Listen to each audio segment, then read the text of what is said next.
نحمده ونصلي على رسوله الكريم أما بعد فأعوذ بالله من الشيطان الرجيم بسم الله الرحمن الرحيم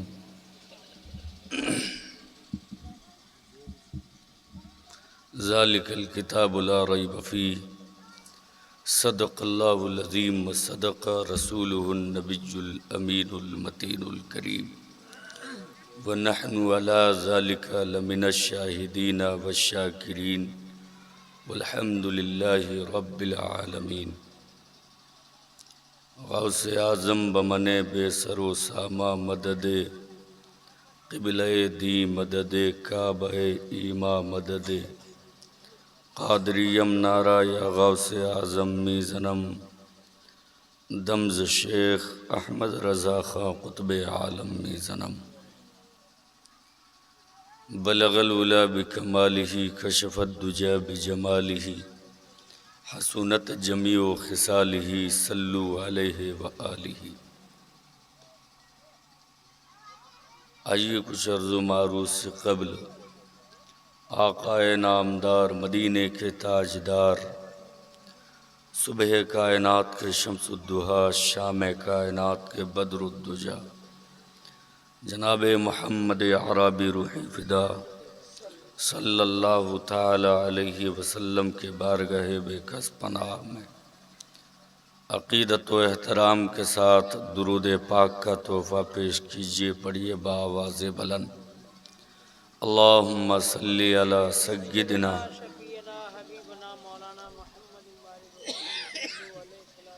شفیعنا حبیبنا طبیبنا مولانا ملجانا محمد بارک صلو علیہ صلاۃ و سلام علیک یا رسول اللہ صلی اللہ تعالی علیہ وسلم۔ میں خود اس کا قائل نہیں ہوں کہ لوگوں کا جو مزاج ہے اس سے زیادہ دیر تک پروگرام چلایا جائے۔ اگر آپ کے محلے میں 9:15 9:30 تک ہی لوگ سننا چاہتے ہیں تو وہیں تک ہی ختم کیا جائے، لیکن میں اس کے بھی قائل نہیں ہوں کہ کچھ لوگ شروع سے لے کے اخیر تک ادھر ادھر گھوم کے وقت گزاری کر دیتے، توفیق نہیں ہوتی کہ مجلس میں آ کے بیٹھ جائیں۔ ذرا سوچئے ہم کہاں جا رہے ہیں، اپنی نسلوں کو کہاں لے کے جا رہے ہیں۔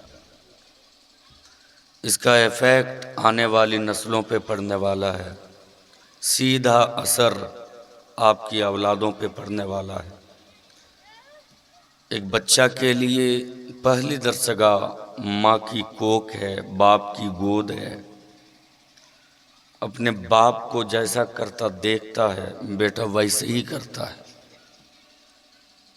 اس لیے آپ کو مزاج دینا ہے۔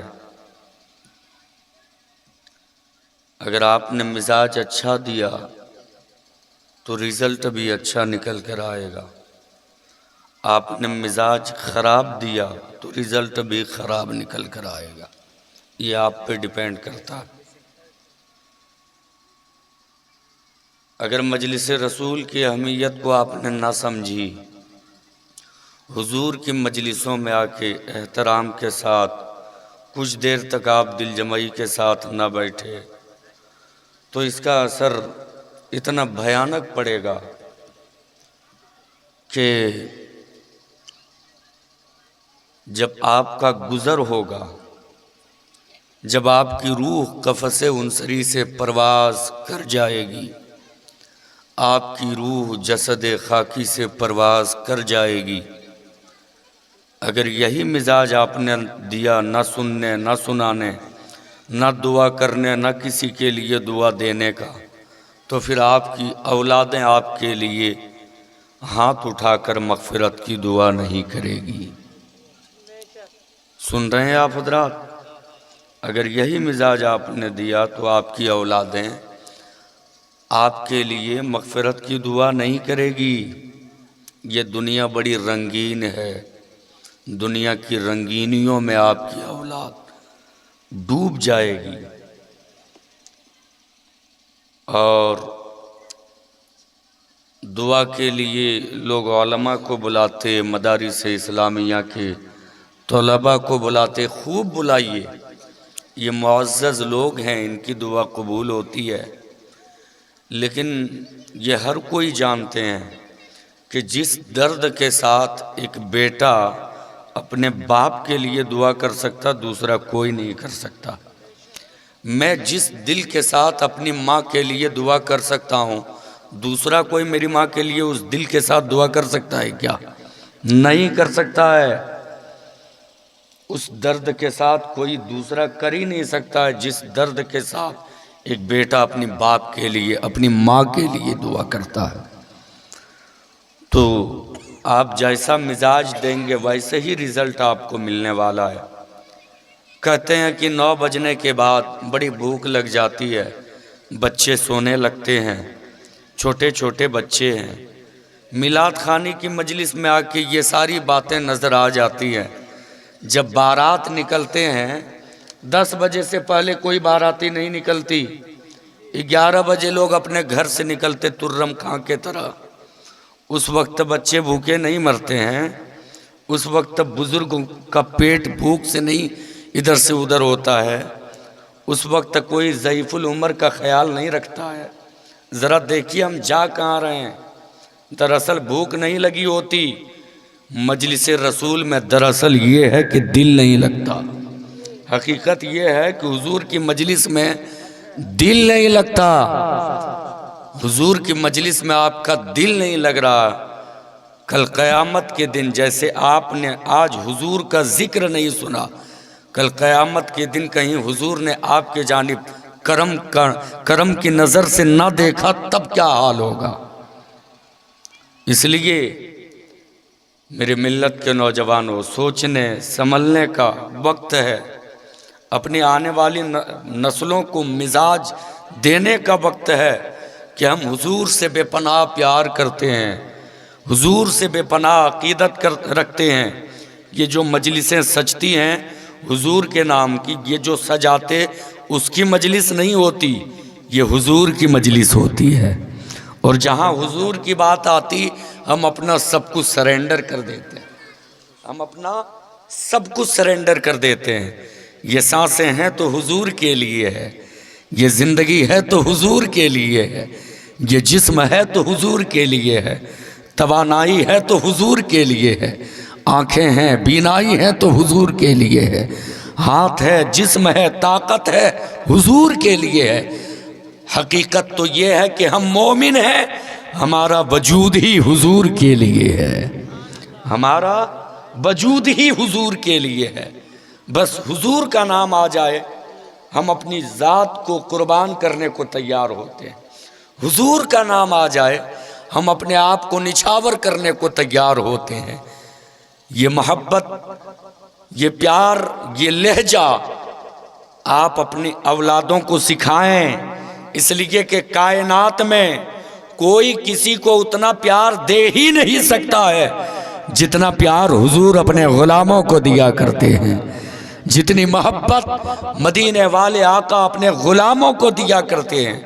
حضرت زید بن حارثہ نام آپ نے سنا ہوگا، جلیل القدر صحابی رسول ہیں، توجہ کے ساتھ سن لیجئے۔ حضرت زید بن حارثہ یہ بچپنے سے حضور کی بارگاہ میں رہتے، ان کا کام کیا ہے آپ حضرات سن رہے ہیں نا؟ حضرت زید بن حارثہ کا کام کیا ہے؟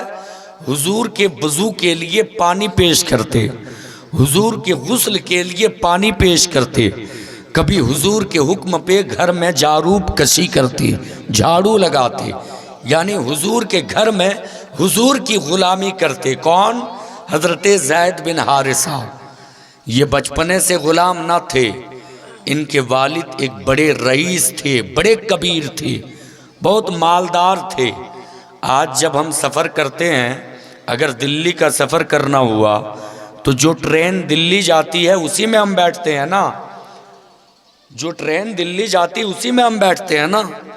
اگر ہمیں ممبئی کا سفر کرنا ہو تو جو ٹرین ممبئی جاتی اسی میں ہم بیٹھتے ہیں۔ اسی طرح زمانہ قدیم میں جب لوگ سفر کرتے تو تنہا نہیں کرتے، قافلے کے انتظار میں رہتے کہ فلاں جگہ میں جانا ہے، اگر اس جانب جو ہماری منزل ہے اس جانب اگر کوئی قافلہ جانے والا ہو تو اسی قافلے میں شریک ہو کر ہم بھی سفر کر لیں گے، قافلے کے انتظار میں رہتے۔ توجہ کے ساتھ سنیے، پھر جب سفر کرنا ہوتا قافلے میں شامل ہو جاتے۔ مثال کے طور پہ کسی کو حجاز جانا ہوتا تو حجاز مقدس کے جانب جو قافلہ جا رہا ہوتا، جنہیں وہاں جانا ہوتا اس قافلے میں شریک ہو جاتے، بآسانی پہنچ جاتے۔ آج تو ہم گھنٹوں کا سفر منٹوں میں کرتے، بائک سے کرتے، کار سے کرتے، پنجی پتی والے ہیں تو مرسریز سے کرتے، ہوائی جہاز سے کرتے ہیں، یعنی ڈھیر ساری سہولیات ہے، ڈھیر سارے وسائل ہیں۔ اے بچوں تھوڑی دیر کے لیے خاموش رہو، ڈھیر سارے وسائل ہیں۔ پہلے زمانے میں جب لوگ سفر کرتے تھے اتنے وسائل نہیں تھے، لوگ کھچروں پر سفر کرتے تھے، گھوڑوں پر سفر کرتے تھے، اونٹوں پر سفر کرتے تھے، اور قافلے کی شکل اختیار کر کے لوگ سفر کیا کرتے۔ بسا اوقات ایسا ہوتا تھا کہ ان قافلوں کا گزر جب پہاڑوں سے یا گھاٹیوں سے ہوتا تو ڈاکو قافلوں پر ڈاکہ ڈال دیا کرتے۔ حضرت زید بن حارثہ بچپنے سے غلام نہیں تھے، پیدائشی غلام نہیں تھے۔ حادثہ کچھ یوں ہوا کہ ان کے والد گرامی جو بڑے رئیس تھے، بڑے کبیر تھے، اہل اسٹیج سے خصوصی توجہ کا طالب، بڑے کبیر تھے، بڑے مالدار تھے، وہ اپنے بیٹے کے ساتھ سفر کر رہے تھے، قافلے میں شریک ہو گئے، شامل ہو گئے۔ حادثہ اس طرح سے ہوا، تھوڑی دور تک سفر کیے تھے کہ ڈاکوؤں نے ڈاکہ ڈالا قافلے پر، جتنا مال تھا سب کچھ اپنے قبضے میں لے لیا۔ اس زمانے میں بچے ہوتے اسے بھی ڈاکو لوٹ لیتے، اپنے قبضے میں لے لیتے اور بازار میں لے جا کے فروخت کر دیتے موٹی رقم کے بدلے۔ حضرت زید کے والد گرامی اپنے ننھے منھے زید کو ساتھ لیے تھے، سفر کر رہے تھے، ڈاکوؤں نے ڈاکہ ڈالا ہے، حضرت زید کے والد کے پاس جتنا مال تھا سب کچھ لوٹ لیا۔ اخیر میں حضرت زید پہ نظر پڑی تو ڈاکوؤں نے حضرت زید کو بھی اپنے قبضے میں لے لیا۔ حضرت زید کی قسمت کی معراج ہو گئی، بکتے بکتے حضرت زید حضور کی غلامی میں پہنچ گئے ہیں، حضور کے قدموں تک پہنچ گئے ہیں۔ ادھر ان کے والد گرامی چین کی نیند نہیں سو رہے ہیں، کبھی مصر میں اپنے شہزادے کی تلاش میں جا رہے ہیں، کبھی شام کا سفر کر رہے ہیں، کبھی یمن کا سفر کر رہے ہیں، کبھی ملکوں کی خاک چھان رہے ہیں، نہ جانے کہاں کہاں کا سفر کر رہے ہیں۔ اور کیوں نہ ہو، کون ایسا باپ ہوگا جس کا بیٹا کھو جائے، لخت جگر کھو جائے، نور نظر کھو جائے اور چین کی سانسیں وہ لے لے۔ ہر باپ اگر اس کا نور نظر کھو جائے اس وقت تک چین کی سانس نہیں لیتا ہے جب تک کہ تلاش مکمل نہیں ہو جاتی ہے، جب تک کہ وہ نظروں کے سامنے اپنے شہزادے کو دیکھ نہیں لیتا ہے۔ حضرت زید کے والد گرامی چین کی نیند نہیں سو رہے ہیں، کبھی یمن کا سفر کر رہے ہیں، کبھی شام کا سفر کر رہے ہیں، کبھی مصر کا سفر کر رہے ہیں، ملکوں کی خاک چھان رہے ہیں۔ کاش میرا بیٹا مل جائے، کاش میرا شہزادہ مل جائے، کاش میرا نور نظر مل جائے، کاش میرے لخت جگر مل جائیں۔ جگہ جگہ کی خاک چھان لی ہے، کہیں سے کوئی سراغ نہ ملا ہے، کہیں سے کوئی پتہ نہ ملا ہے۔ اسی اسنا میں کسی نے آ کے حضرت زید کے والد گرامی سے کہا ہے، اے زید کے والد گرامی، اے حارثہ، کیا تم اپنے شہزادے کی تلاش میں ہو؟ کہا ہاں، ہم نے ملکوں کی خاک چھانی ہے، ہم نے جگہوں کی خاک چھانی ہے، اپنے بیٹے کی تلاش میں نہ جانے ہم نے کہاں کہاں کا سفر کیا ہے۔ کہا اگر تم زید کی تلاش میں ہو یہاں وہاں جانے کی ضرورت نہیں ہے، مدینے میں چلا جا، محمد عربی کے غلام کی حیثیت سے تیرا بیٹا جی رہا ہے۔ اگر تم اپنے بیٹے کی تلاش میں ہے جا محمد عربی کی بارگاہ میں حاضری لگا دی، تیرا بیٹا وہیں پہ موجود ہے۔ جیسی ہی حضرت زید کے والد کو یہ خبر ملی ہے، گھر جاتے ہیں، رخت سفر باندھ لیتے ہیں، ہیرے جواہرات لے لیتے لیتے ہیں, بیش قیمتی سامان لے لیتے ہیں, سفر جاری کرتے ہیں, نبی کونین کے شہر میں داخل ہوتے ہیں, مصطفیٰ جان رحمت صلی اللہ علیہ وسلم کے گھر کے قریب پہنچتے ہیں. جیسے ہی نبی کے گھر کے قریب پہنچے ہیں, توجہ کے ساتھ میری باتوں کو سنیے, دروازے پہ پہنچنے کے بعد دستک دیا ہے. جیسے ہی دستک دی ہے, دروازہ کھلا ہے, اندر سے آقا کونین باہر تشریف لائے ہیں. دیکھتے ہیں کہ ایک شخص ہے, ایک مسافر شخص ہے, اندر آنے کی اجازت طلب کر رہا ہے. جیسی ہی اجازت طلب کی گئی ہے, آقا کونین نے اجازت دی ہے. اب حارثہ قریب آئے ہیں, اندر آئے ہیں. جیسی ہی حضرت زید کے والد اندر آئے ہیں, اپنے بیٹے پر نظر ڈالے ہیں. بیٹے پہ نظر پڑی ہے, شہزادے پہ نظر پڑی ہے, نور نظر پہ نظر پڑی ہے. جیسی ہی نظر پڑی ہے, بے قرار دل تھا, کچھ دیر کے لیے قرار آ گیا ہے. بے سکون دل تھا, کچھ دیر کے لیے سکون آ گیا ہے. بیٹے کے قریب جاتے ہیں, داستان سنانے لگتے ہیں. بیٹا میں نے تیری تلاش کہاں کہاں نہیں کیا ہے, میں نے ملکوں کی خاک چھانی ہے, میں نے جگہوں کی خاک چھانی ہے, نہ جانے کئی ملکوں کا ہم نے سفر کیا ہے. بیٹا تیری تلاش میں ہم نے کوئی کسر باقی نہیں رکھی ہے. وہ اپنی داستان سنانے لگتے ہیں. بیٹا اب تک تو کہاں تھا؟ حضرت زید کہتے ہیں بکتا بکتا میں یہاں تک پہنچا ہوں. تب حضرت زید کے والد گرامی آقا کونین سے مخاطب ہو کے کہتے ہیں, اے محمد عربی, آپ کی بارگاہ میں یہ جو بچہ ہے نا, یہ پیدائشی غلام نہیں ہے, یہ میرا بیٹا ہے. بکتے بکتے آپ تک پہنچا ہے. جو قیمت چاہیے لے لو, ہیرا چاہیے لے لو, جواہرات چاہیے لے لو, سونے چاندی چاہیے لے لو, جو قیمت چاہیے لے لو, بدلے میں میرا شہزادہ مجھے واپس کر دو, بدلے میں میرا بیٹا مجھے واپس کر دو. آقا کونین مسکراتے ہیں اور کہتے ہیں اے حارثہ, ہمیں تیرے مال سے کوئی غرض نہیں ہے, ہمیں تیری دولت سے کوئی غرض نہیں ہے. ہم نے زید کو یوں ہی آزاد کر دیا, ہم نے زید کو یوں ہی آزاد کر دیا. اللہ اکبر. جیسی ہی آقا کونین نے اتنا کہا ہے, میرے آقا آگے ارشاد فرماتے ہیں لیکن ہاں کچھ شرط ہے. حضرت زید کے والد گرامی کہتے ہیں کیا شرط ہیں, بیان کیے جائیں. مصطفیٰ کونین فرماتے ہیں, آقا کونین فرماتے ہیں سنو سنو, زید کو میں نے آزاد کر دیا, لیکن زید آپ کے ساتھ اسی وقت جائے گا جب وہ خود اپنی مرضی سے جانا چاہے گا آپ کے ساتھ. اتنا سننا ہوتا ہے. کہتے ہیں شرط منظور ہے. آقا کونین کے جانب حیرت زدہ نگاہ سے دیکھ کر ان کے والد کا یہ لہجہ کہہ رہا تھا, بھلا انکار کیسے کرے گا, بیٹا میرا ہے, لگتے جگر میرا ہے, نور نظر میرا ہے, پروانہ آزادی آپ دے چکے ہو, اب میرے ساتھ جانے سے انکار یہ کیسے کر سکتا ہے, بیٹا تو میرا ہے. ایک کنارے کھڑے ہو کر حضرت زید رو رہے ہیں, آنکھیں اشکبار ہیں, ساون بھادو کی طرح آنکھیں برس رہی ہیں. حضرت زید کے والد اپنے بیٹے کے قریب جاتے ہیں, حضرت زید سے مخاطب ہو کر کہتے ہیں اب تو پروانہ آزادی مل چکی ہے, بیٹا اب تم میرے ساتھ چلنے کی تیاری کر لو. حضرت زید کے آنسو تھم نہیں رہے ہیں, روتے جا رہے ہیں. تب ان کے والد نے پوچھا بیٹا رونے کی وجہ کیا ہے؟ آقا کونین کے جانب محبت بری نگاہ سے دیکھ کر حضرت زید کہتے ہیں اے اللہ کے نبی, ایک کرم مجھ پہ کیجئے کہ میرے والد کے ساتھ ہمیں نہ بھیجیے, ہم اپنے والد کے ساتھ جانا نہیں چاہتے ہیں. حضرت زید کے والد گرامی قریب آ گئے, کہا بیٹا یہ تم کیا کہہ رہے ہو, تیری تلاش میں ہم نے کہاں کی خاک نہ چھانی ہے, کیا تجھے تیری ماں یاد نہیں ہے؟ تیری ماں بھی تیرے انتظار میں ہر روز راہیں تکتی رہتی ہیں. چین کی نیند جب پوری دنیا سو جاتی ہے, تیری ماں چین کی نیند نہیں سوتی ہے, راہ تکتی رہتی ہے. کاش میرا بیٹا پلٹ کر آ جائے, کاش میرا کھویا ہوا بیٹا مل جائے, کاش میرا لگتے جگر مل جائے.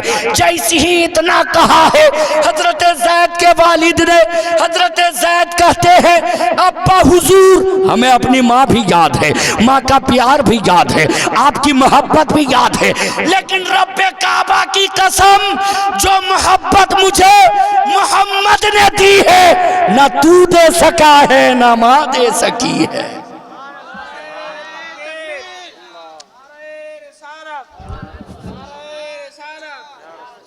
سننا چاہتے تو ہاتھوں کو اٹھا کر صرف 2 سے 3 منٹ یا رسول اللہ, زور سے یا رسول اللہ. ارے بھائی نکاح نہیں ٹوٹے گا یا رسول اللہ. اے ماشاءاللہ یہ زندہ دل لوگ ہیں, ابھی کچھ دیر تک سنیں گے انشاءاللہ. سنیں گے نا آپ حضرات؟ 2-5 منٹ تک سنیں گے نا میری گفتگو؟ اب ذرا سنیے. یہ دیکھیے حافظ قرآن ہے, حافظ قرآن ہے.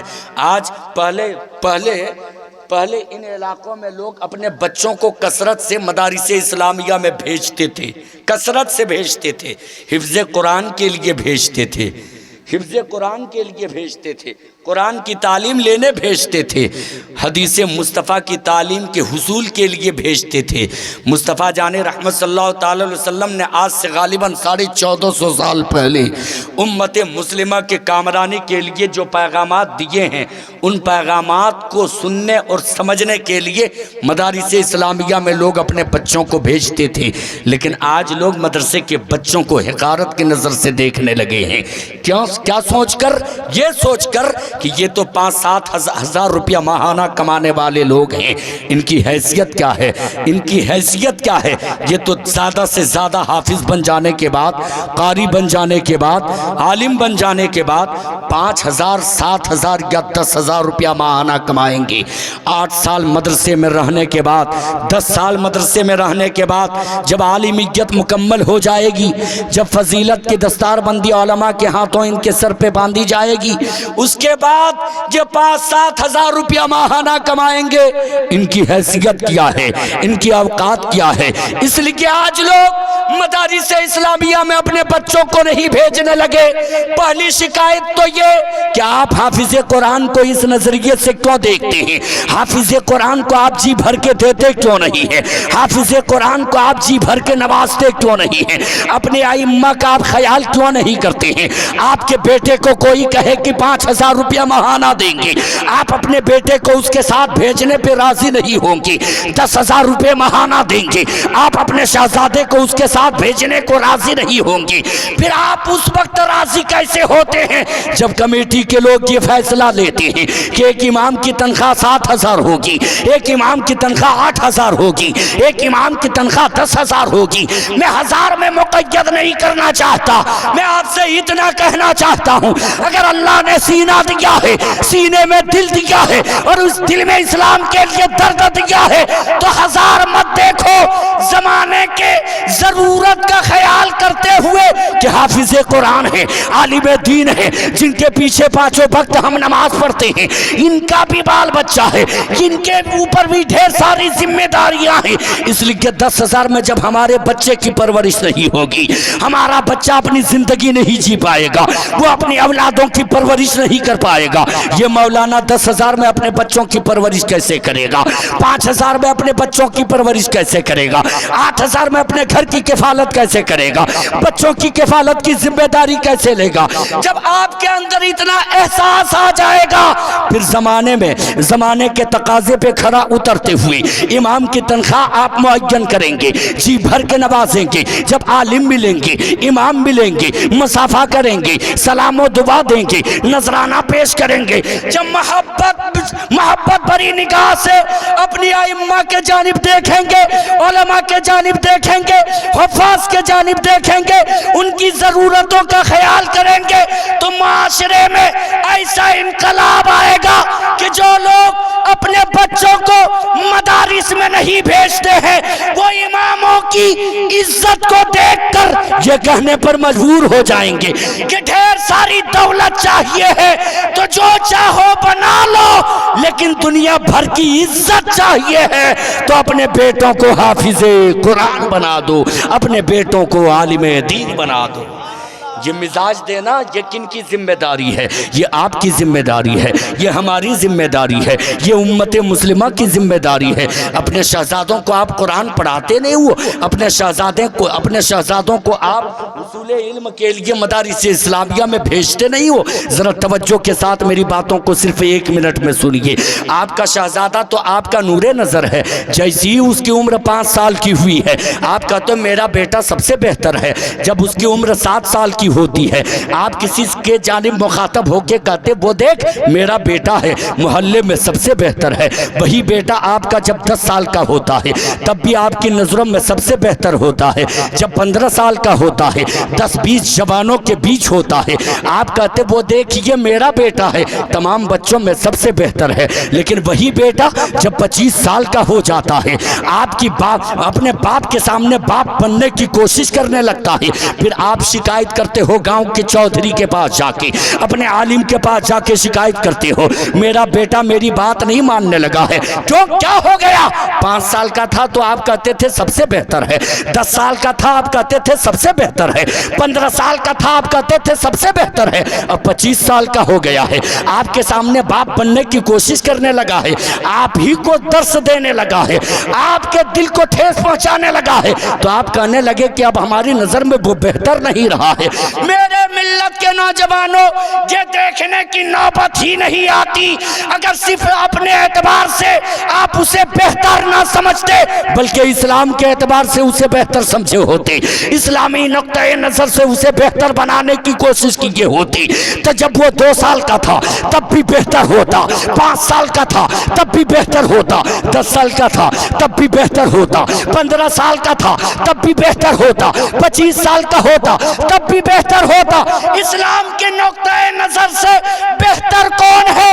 ہم نے اسلام سے پوچھا تو اسلام تڑپ کر جواب دیتا ہے خیرکم من تعلم القرآن وعلمہ، تم میں بہتر وہ ہے جو قرآن خود پڑھے اور دوسروں کو پڑھائے۔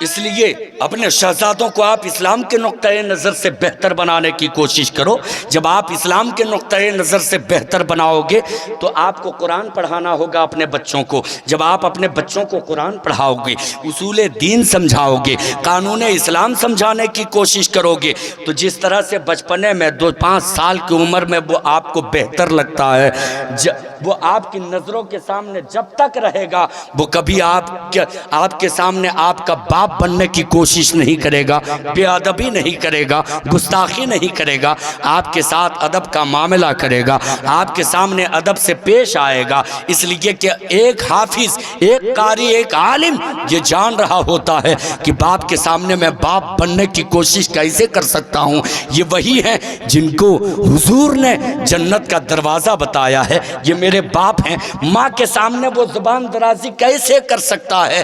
اپنی ماں کے قدموں کے نیچے وہ ہمیشہ جنت سمجھتا ہے، اپنی جنت سمجھتا ہے۔